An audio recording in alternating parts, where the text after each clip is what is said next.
नमस्कार मु रोजालीन मो होम फूड चैनल को आपण मानक स्वागत करुच्ची। आज मु आपण मानक सहित गोटे नुआ रेसिपी शेयर करी राबिड़ी रेसिपी जोटा छोट रु बड़ समस्त को खाइबा को बहुत भल लगी थाए, करबा बहुत इजी हेले पेशेंस सहित करबा को पड़ी थाए। रेसिपीटी जानिया वीडियो को फास्ट और लास्ट जाए देखंतु। राबिड़ी करिया पई मु 4 पैकेट क्षीर नहीं, आपण गाय क्षीर भी नहीं पारे, टोन मिल्क भी नहीं पारे, किसी चीनी नहीं। जदि आपण घरे डायबिटीज लोक अच्छा चीनी पकातुनी दे सारापर भी आप चीनी गोल पारे। मु ड्राई फ्रूट रे नहीं आलमंड काजू केसर नहीं। आलमंड काजू केसर ऑप्शनल, आपण सेमती भी करि परिबे। आ गुजराती नहीं। चलतु एबे आमे क्षीर को फुटई नेबा। देखंतु मु कड़ाई रे 4 पैकेट क्षीर नहीं जाइए। आ गैस फ्लेम को हाई रखी जेपर्यंत फुटवा न फुटी आपण डिश बा डेक्ची रे करि परिबे। जेपर्यंत क्षीर न फुटी गैस फ्लेम को ये हाई रखिबे। देखंतु एबे किछि समय हो जाइए, एबे सर पड़गलानी। आमे केमती साइड कर दबा।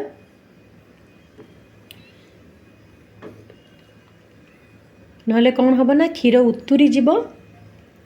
राबिड़ी बनैबा बहुत इजी हेले टाइम टेकिंग लगी थाए। क्षीर मरिबा जाए ही आ केमती चला जाए तले न लगे मझिरे मझिरे आम एमती चलई देबा।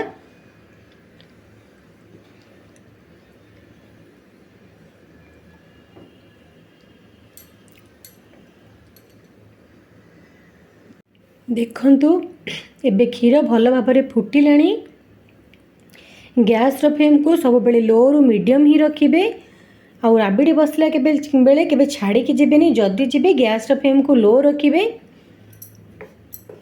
आ कंटिन्यूअसली एमती चलाउथिबे तले न लागिबा पई। क्षीर मरी मरी कम हो गले ही ताको राबिड़ी कहती। तो हमको क्षीर मरिकी कम हेबा जाए आमे एमती ताको चलाउथुबा पिठा कड़िका को।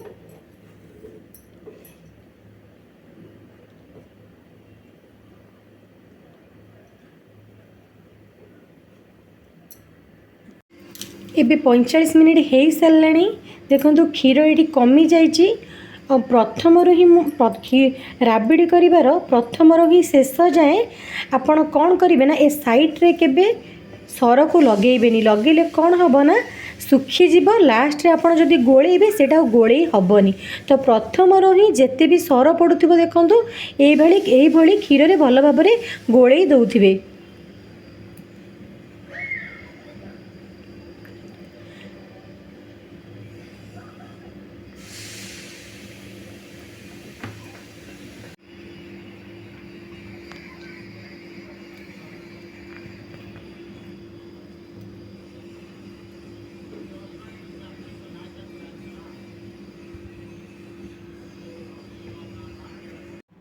देखंतु एबे घंटाए हो साराणी।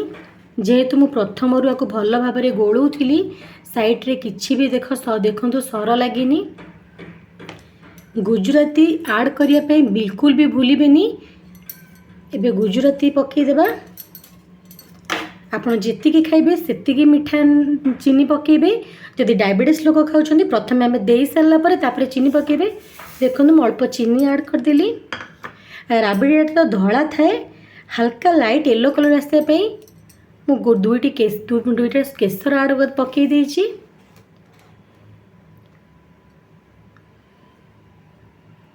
क्षीर तो मरिकी अधा हो गलानी।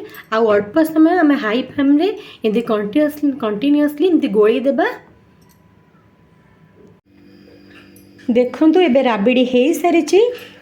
बेसी मारिबेनी एमिति ही रखिबे कारण ठंडा हैला परे एटा परफेक्ट हो जिवो। मु 4 पैकेट क्षीर रे राबिड़ी करी मते घंटाए 10 मिनिट लागिला। गुजराती पड़िथिबारु बहुत बढ़िया बास्ना आसुची। केसर पकई से देखो बहुत बढ़िया कलर आसी। राबिड़ी तो धड़ा होता है, केसर पकड़ा द्वारा कौन होता है ना एमती भल कलर आसी थाए। जेहेतु यहाँ घरे होता मार्केट ठारू बहुत हाइजेनिक। राबिड़ी करवा बहुत इजी हेले एटा पेशेंस सहित करने को पड़ी थाए। जदि आपण को मो रेसिपीटी भल लगी थाए घरे निश्चय थे करेंगे। लाइक शेयर सब्सक्राइब करने को जमारू भी भूलिबेनी। Thank you.